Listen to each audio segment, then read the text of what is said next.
ओम शांति। आज 7 दिसंबर 2021 के बाबा के मधुर महावाक्य सुनेंगे। मीठे बच्चे, दिल वाला बाप आया है तुम बच्चों की दिल लेने, इसलिए साफ दिल बनो।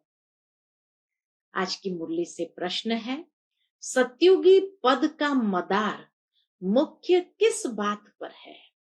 उत्तर है पवित्रता पर। मुख्य है ही पवित्रता। सेंटर पर जो आते हैं उनको समझाना है। अगर पवित्र नहीं बनेंगे तो नॉलेज बुद्धि में ठहर नहीं सकती। योग सीखते सीखते अगर पतित बन गए तो सब कुछ मिट्टी में मिल जाएगा। अगर कोई पवित्र नहीं रह सकते तो भले क्लास में न आए, परवाह नहीं करनी है। जो जितना पढ़ेंगे पवित्र बनेंगे उतना धनवान बनेंगे। पवित्रता से ही सतयुगी राजाई पद प्राप्त होता है। आज की मुरली से पहले गीत बजा है, आखिर वह दिन आया आज। ओम शांति। रूहानी बच्चे जानते हैं कि अभी वह दिन फिर आया है। कौन सा? यह तो सिर्फ तुम बच्चे ही जानते हो कि भारत में फिर से स्वर्ग के आदि सनातन देवी देवता धर्म की स्थापना हो रही है, अर्थात लक्ष्मी नारायण का राज्य स्थापन हो रहा है। तो बच्चों को कितनी खुशी होनी चाहिए। जिस पतित पावन बाप को हम पुकारते हैं वह आया हुआ है। वही लिबरेटर गाइड है अथवा दुख हरता सुख करता है। एक बार लिबरेट किया फिर फंसे कैसे? एक बार बाबा ने आकर लिबरेट किया फिर फंसे कैसे? ये किसको भी पता नहीं। ऐसे पत्थर बुद्धि मनुष्य को समझाने में कितनी मेहनत लगती है। ड्यूटी भी देखो कैसी रखी है। बाबा कहे ड्यूटी भी देखो बाबा की कैसी रखी है। मूत पलिती कपड़ों को आकर साफ करो। शास्त्रों में गायन है ना, मूत पलिती कपड़ों को आकर साफ करो। ये ड्यूटी बाबा को दी है। आत्मा और शरीर दोनों पवित्र तो देवताओं के ही है। रावण राज्य में शरीर तो किसका पवित्र हो न सके। शरीर तो पतित है ही। इन सब बातों को कोई जानते ही नहीं। करके आत्मा कुछ पवित्र है तो प्रभाव निकलता है, परंतु फिर भी पतित तो बनना ही है ना। बेहद का बाप पतित पावन आकर कहते हैं, ये 5 विकार शैतान है, इनको छोड़ो। अगर मेरी नहीं मानेंगे तो तुमको धर्मराज तंग करेंगे। तुम ऑलमाइटी अथॉरिटी का कहना नहीं मानते। बाबा कहे तुम ऑलमाइटी अथॉरिटी का कहना नहीं मानते हो तो धर्मराज बहुत कड़ी सजा देंगे, है ना। आज धर्मराज बाबा जैसे मुरली सुना रहे हैं, तो इसीलिए बाबा कहे अगर तुम मेरी नहीं मानेंगे तो तुमको धर्मराज तंग करेंगे। तुम ऑलमाइटी अथॉरिटी का कहना नहीं मानते हो तो धर्मराज बहुत कड़ी सजा देंगे। बाप आया है पावन बनाने। तुम जानते हो हम ही पावन देवी देवता थे, अब हम पतित बने हैं तो अब फट से वह छोड़ देना चाहिए। देह अभिमान भी शैतान की मत है। देह अभिमान भी शैतान की मत है, वह भी छोड़ना पड़े। पहले नंबर का जो विकार है वह भी छोड़ना पड़े। वह दिन भी आएगा जो बाप के साथ इस सभा में कोई पतित बैठ नहीं सकता। किसको भी अलाउ नहीं करेंगे। मूत पलिती को निकालो बाहर। इंद्र सभा में आने नहीं देंगे। फिर भल कोई कितना भी करोड़पति हो व क्या हो, सभा में आ न सके। धर्मराज कितनी कड़ी बात आज सुना रहे हैं। बाहर में भल उनको समझाया जाता है, परंतु बाप की सभा में अलाउ नहीं किया जाता है। अभी अलाउ किया जाता है भीति के लिए, उनको आने वाली दुनिया की भीति के लिए, फिर नहीं। अभी भी बाबा सुनते हैं, कोई पतित आकर बैठे हैं तो बाबा को अच्छा नहीं लगता है। ऐसे बहुत है जो छिपकर आकर बैठते हैं। ऐसे ऐसे को बहुत सजा खानी पड़ेगी। मंदिरों ठिकानों में स्नान करके जाते हैं, बिगर स्नान कोई जाते नहीं होंगे। वह है स्थूल स्नान और यह है ज्ञान स्नान। इससे भी शुद्ध होना पड़े। ज्ञान स्नान से ही तो आत्मा शुद्ध होती है, तो इससे भी शुद्ध होना पड़े। कोई मांसाहारी भी आ नहीं सकते। जब समय आएगा तो बाबा स्ट्रिक्ट हो जाएगा। दुनिया में देखो भक्ति का कितना जोर है। जो अधिक शास्त्र पढ़ते हैं वह शास्त्री का लकब लेते हैं। जिन्होंने अधिक शास्त्र पढ़ा तो उनको शास्त्री का लकब मिला। तुम अब संस्कृत आदि सीख कर क्या करेंगे? बाबा कहे अभी तुमको संस्कृत आदि सीखना नहीं है, तुम अब संस्कृत आदि सीख कर क्या करेंगे? अब बाप तो कहते हैं कि सब कुछ भूल जाओ, जो पढ़ा हुआ है वो भी भूल जाओ। सिर्फ एक बाप को याद करो तो तुम पवित्र बन विष्णुपुरी के मालिक बन जाएंगे। जब इस बात को अच्छी रीति समझ जाएंगे तो ये शास्त्र आदि सब भूल जाएंगे। यह जो पढ़ाई पढ़कर बैरिस्टर आदि बनते हैं, उन सबसे ऊंच पढ़ाई यह है। कितना बाबा ने इस पढ़ाई का महत्व बताया कि कोई डॉक्टरी पढ़ रहा है, बैरिस्ट्री पढ़ रहा है, उन सबसे उच्च पढ़ाई यह है जो परमात्मा नॉलेजफुल आकर पढ़ाते हैं। बुद्धिमानों की बुद्धि उनको कहते हैं। उनको कहते भी है पतित पावन आओ, परंतु यह नहीं जानते कि हम पतित है। बाबा तो यह समझाते रहते हैं। सतयुग को कहते हैं राम राज्य, कलयुग को कहते हैं रावण राज्य। इस समय सब पतित है। पावन देवी देवताएं तो मंदिरों में पूजे जाते हैं और उनके आगे पतित जाकर माथा टेकते हैं। इससे सिद्ध हुआ कि वह पवित्रता में सबसे ऊंचे हैं, सन्यासियों से भी ऊंचे हैं। सन्यासियों का मंदिर थोड़ी बनता है। देवी देवताएं तो नेचुरल है, सन्यासियों से भी ऊंचे हैं। सन्यासियों का मंदिर थोड़ी बनता है। अब जब तमो प्रधान भक्ति में चले गए हैं, तब फिर उनका चित्र रखते हैं। उसको कहा जाता है तमो प्रधान भक्ति। अभी तो मंदिरों में किन किन का चित्र रखा जाता है। अभिनेताओं का भी रखा जाता, तो सन्यासियों का भी रखा जाता, तो उसको कहा जाता है तमो प्रधान भक्ति। मनुष्य की पूजा, 5 तत्वों की पूजा। जब सतो प्रधान भक्ति थी तो एक की पूजा होती थी, उसको कहा जाता है अव्यभिचारी भक्ति। देवताओं को भी ऐसा उसने ही बनाया है, शिव बाबा ने ही बनाया है, तो पूजा भी होनी चाहिए एक की। परंतु यह भी ड्रामा बना हुआ है। सतो प्रधान सतो रजो तमो में आना ही है। यहां भी ऐसे हैं, कोई सतो प्रधान बन जाते हैं, कोई सतो, कोई रजो, तमो। बाबा कहे कोई सतो प्रधान बन जाते हैं, कोई सतो तक पहुंचते, कोई रजो, कोई तमो। सतयुग में फर्स्ट क्लास सफाई रहती है। वह शरीर का तो कोई मूल्य रहता नहीं, बिजली पर रखा और खलास। ऐसे नहीं हड्डियां कोई नदी आदि में डालेंगे, ऐसे भी नहीं शरीर को कहां उठाकर ले जाएंगे। ये तकलीफ की बात होती नहीं। सतयुग की रस्म रिवाज बाबा बताते कि वहां पर ये जलाना या उसको नदी पर बहाना, बाबा कहे ये जरूरत नहीं। ऐसे नहीं शरीर को कहां उठाकर ले जाएंगे, यह तकलीफ की बात होती नहीं। बिजली में डाला खलास। यहाँ शरीर के पिछाड़ी कितना मनुष्य रोते हैं, याद करते हैं ब्राह्मण खिलाते हैं, वहां यह कोई भी बात नहीं होगी। बुद्धि से काम लेना होता है। वहां क्या क्या होगा? स्वर्ग तो फिर क्या, यह है ही नर्क।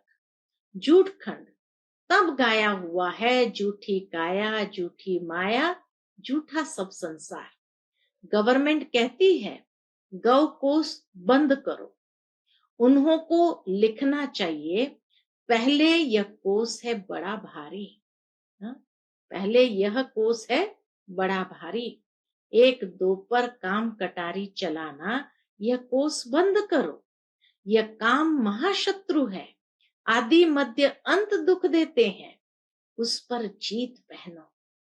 तुम पवित्र बनो तो पवित्र दुनिया के मालिक बनेंगे। वहां देवताओं का न्यू ब्लड है, वह कहते हैं बच्चों का न्यू ब्लड है। परंतु यहाँ नया ब्लड कहाँ से आया? यहाँ पुराना ब्लड है। सतयुग में जब नया शरीर मिलेगा तब नया ब्लड भी होगा। ये शरीर भी पुराना तो ब्लड भी पुराना। अब इनको छोड़ना है और पावन बनना है, सो तो बाप के सिवाय कोई बना न सके। सबका धर्म अलग अलग है और हर एक को अपने धर्म का शास्त्र पढ़ना है। संस्कृत में मुख्य है गीता। बाबा कहते हैं मैं संस्कृत थोड़ी सिखाता हूँ। बाबा कहते मैं संस्कृत थोड़ी सिखाता हूँ, जो भाषा ये ब्रह्मा जानता है मैं उसमें ही समझाऊंगा। मैं अगर संस्कृत में सुनाऊं तो यह बच्चे कैसे समझे? यह कोई देवताओं की भाषा नहीं है। संस्कृत कोई देवताओं की भाषा नहीं है, वो द्वापर से आरंभ हुई है। कभी कभी बच्चियां आकर वहां की भाषा बतलाती है सतयुग की। ये भाषाएं सीखने से शरीर निर्वाह अर्थ कोई लाख कोई करोड़ कमाते हैं। यहाँ तुम कितनी कमाई कर रहे हो? तुम जानते हो सतयुग में हम महाराजा महारानी बनेंगे। जितना जास्ती पढ़ेंगे उतना जास्ती धनवान बनेंगे। गरीब और शाहूकार में फर्क तो रहता है ना। सारा मदार है पवित्रता पर। सेंटर पर जो आते हैं उनको समझाना है, अगर पवित्र नहीं बनेंगे तो नॉलेज बुद्धि में ठहरेगी नहीं। 5-7 रोज आकर फिर पतित बने तो नॉलेज खत्म। योग सीखते सीखते अगर पतित बने तो सब कुछ मिट्टी में मिल जाएगा। अगर कोई पवित्र नहीं बन सकता है तो भले ना आओ, परवाह थोड़ी रखनी चाहिए। जन्म जन्मांतर के पापों का बोझा सिर पर है, सो बिगर याद के कैसे उतरेगा? गाया भी हुआ है सेकंड में जीवन मुक्ति, जो बाप कहे सो करना है। सारी दुनिया बुलाती तो है, हे पतित पावन आओ। हम पतित है परंतु पावन कोई बनते ही नहीं है, तो वापस भी कोई जा नहीं सकते।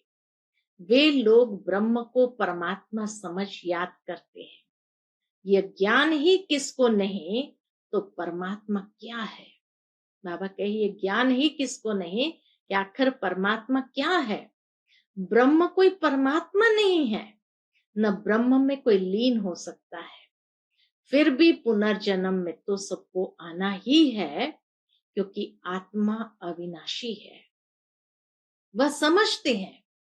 बुद्ध वापस चला गया, परंतु उसने जो स्थापना की तो जरूर पालना भी करेंगे। नहीं तो पालना तब कौन करेंगे? जिसने स्थापन किया वही पालना भी करेंगे, नहीं तो पालना कौन करेंगे? वह वापस कैसे जा सकते हैं?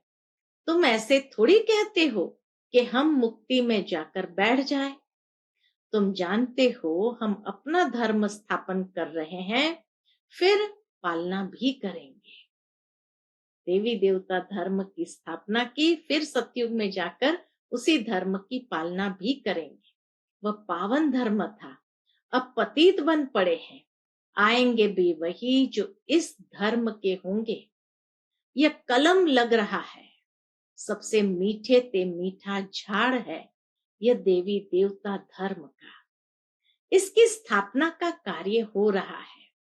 शास्त्र आदि जो भी बनाए हैं सब है भक्ति मार्ग के लिए। एक बाबा का ही गायन है, एक शिव बाबा का ही गायन है जो आकर मनुष्य से देवता बनाते हैं। तो ऐसे बनाने वाले बाप को कितना अच्छी रीति याद करना चाहिए। यह भी जानते हैं ड्रामा अनुसार भक्ति मार्ग को भी चलना ही है। वास्तव में सर्व का सदगति दाता एक है, तो पूजा भी एक की करनी चाहिए। देवी देवता जो सतो प्रधान थे वह 84 जन्म भोग कर तमो प्रधान बने हैं। अब फिर सतो प्रधान बनना है, सो सिवाय बाबा की याद के बन न सके। न किसी में बनाने की ताकत है सिवाय बाप के। याद भी एक को ही करना है, यह है अव्यभिचारी याद। अनेकों को याद करना यह है व्यभिचारीपना। सबकी आत्मा जानती है, बाबा कहे सबकी आत्मा जानती है कि शिव हमारा बाबा है। इसलिए सब तरफ जहां भी देखो शिव को पूजते हैं। जहां भी देखो शिव को पूजते हैं। कोई भी भारत का ऐसा गांव नहीं होगा जहां शिव बाबा की पूजा न होती हो। देवी देवताओं के आगे भी शिव को रखा है। वास्तव में देवताएं तो पूजा करते नहीं हैं। गायन भी है, दुख में सिमरण सब करे, सुख में करे न कोई। तो देवताओं को तो आवश्यकता नहीं, फिर देवताएं पूजा कैसे करेंगे? वह है रॉन्ग। झूठी महिमा थोड़ी दिखानी चाहिए। शिव बाबा को जानते ही कहाँ है जो याद करे। देवताएं तो शिव बाबा को जानते ही नहीं है। तो वह चित्र उठा देना चाहिए जहां दिखाया कि देवताओं के आगे शिवलिंग रखा है।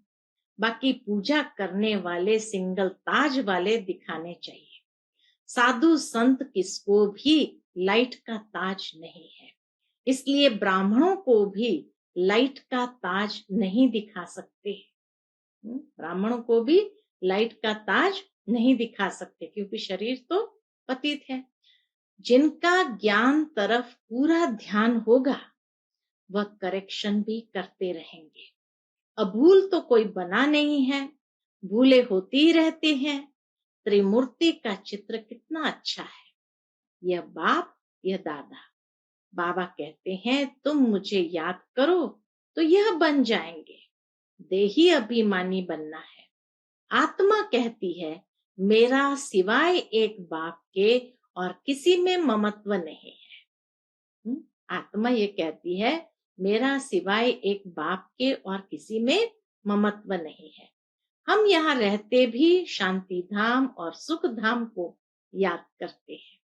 अभी दुख धाम को छोड़ना है, परंतु अभी दुख धाम को छोड़ना है, परंतु जब तक हमारा नया घर तैयार हो जाए तब तक पुराने घर में रहना है। नए घर में जाने लायक बनना है। आत्मा पवित्र बन जाएंगी तो फिर घर चली जाएगी। कितना सहज है। मूल बात है ही ये समझने की कि परमात्मा कौन है और ये दादा कौन है। इसको अच्छी तरह समझना है। तो बाबा कहे मूल बात है ही यह समझने की कि परमात्मा कौन है और यह दादा कौन है। बाप इन द्वारा वर्षा देते हैं।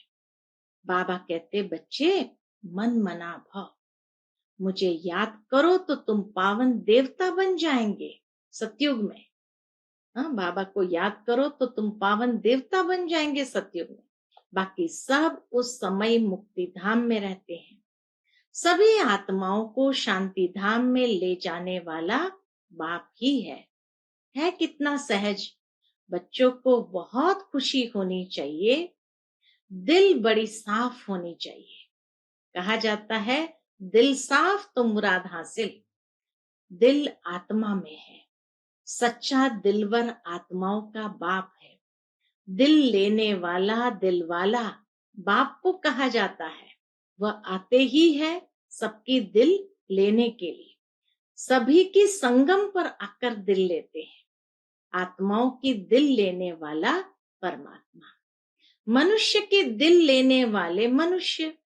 रावण राज्य में सब एक दो के दिल को खराब करने वाले हैं।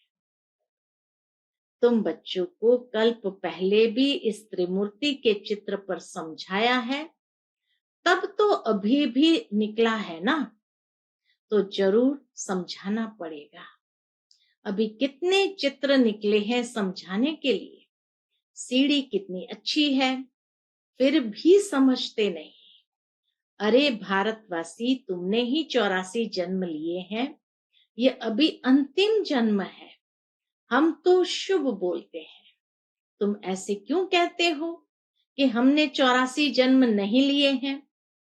तो तुम स्वर्ग में आएंगे नहीं, फिर भी नरक में आएंगे। स्वर्ग में आने चाहते ही नहीं है। कई लोग इस दुनिया के स्वर्ग में आने चाहते ही नहीं है। भारत ही स्वर्ग बनना है, यह तो हिसाब है समझने का। महारथी अच्छी तरह समझा सकते हैं। सर्विस करने का उल्लास रखना चाहिए। हम जाकर किसको दान दे, हम किसी को जाकर दान दे, ज्ञान दान दे। धन होगा ही नहीं तो दान देने का ख्याल भी नहीं आएगा। पहले पूछना चाहिए कि क्या आश रखकर आए हो। दर्शन की यहाँ बात नहीं, बेहद बाप से बेहद का सुख लेना है। दो बाप है ना, बेहद के बाप को सब याद करते हैं। बेहद के बाप से बेहद का वर्षा कैसे मिलता है, सो आकर समझो। यह भी समझने वाले ही समझेंगे। राजाई लेने वाला होगा तो फट समझ जाएगा। यह तो बाप कहते हैं, घर बैठे काम काज करते सिर्फ बाबा को याद करो, तो याद करने से ही पाप मिट जाएंगे। अच्छा, मीठे मीठे सिकिलते बच्चों प्रति माता पिता बाप दादा का याद प्यार और गुड मॉर्निंग। रूहानी बाप की रूहानी बच्चों को नमस्ते। हम सब रूहानी बच्चों की रूहानी माता पिता बाप दादा को याद प्यार गुड मॉर्निंग और नमस्ते नमस्ते। शुक्रिया बाबा, शुक्रिया। आज की मुरली से धारणा के लिए मुख्य सार है। पहली बात, कभी भी एक दो के दिल खराब नहीं करने हैं। सर्विस करने का उल्लास रखना है। ज्ञान धन है तो दान जरूर करना है। दूसरी पॉइंट, नए घर में चलने के लिए स्वयं को लायक बनाना है। आत्मा को याद के बल से पावन बनाना है। आज का बाप दादा का मधुर वरदान हम बच्चों के प्रति है, स्वस्थिति द्वारा सर्व परिस्थितियों को पार करने वाले निराकारी अलंकारी भव। स्वस्थिति द्वारा सर्व परिस्थितियों को पार करने वाले निराकारी अलंकारी भव। जो अलंकारी है वे कभी देह अहंकारी नहीं बन सकते। निराकारी और अलंकारी रहना, यही है मनमना भव मध्याजी भव। निराकारी माना मनमना भव, अलंकारी बनना माना मध्याजी भव। जब ऐसी स्वस्थिति में सदा स्थित रहते तो सर्व परिस्थितियों को सहज ही पार कर लेते। इससे अनेक पुराने स्वभाव समाप्त हो जाते हैं। स्व में आत्मा का भाव देखने से भाव स्वभाव की बातें समाप्त हो जाती है और सामना करने की सर्व शक्तियां स्वयं में आ जाती है। आज का स्लोगन है, संकल्प का एक कदम आपका तो सहयोग के 1000 कदम बाप के। संकल्प का एक कदम आपका तो सहयोग के 1000 कदम बाप के। अच्छा, Om Shanti. To watch Peace of Mind channel videos on YouTube, subscribe us on youtube.com/tvpeaceofmind. Just a click for a peaceful life.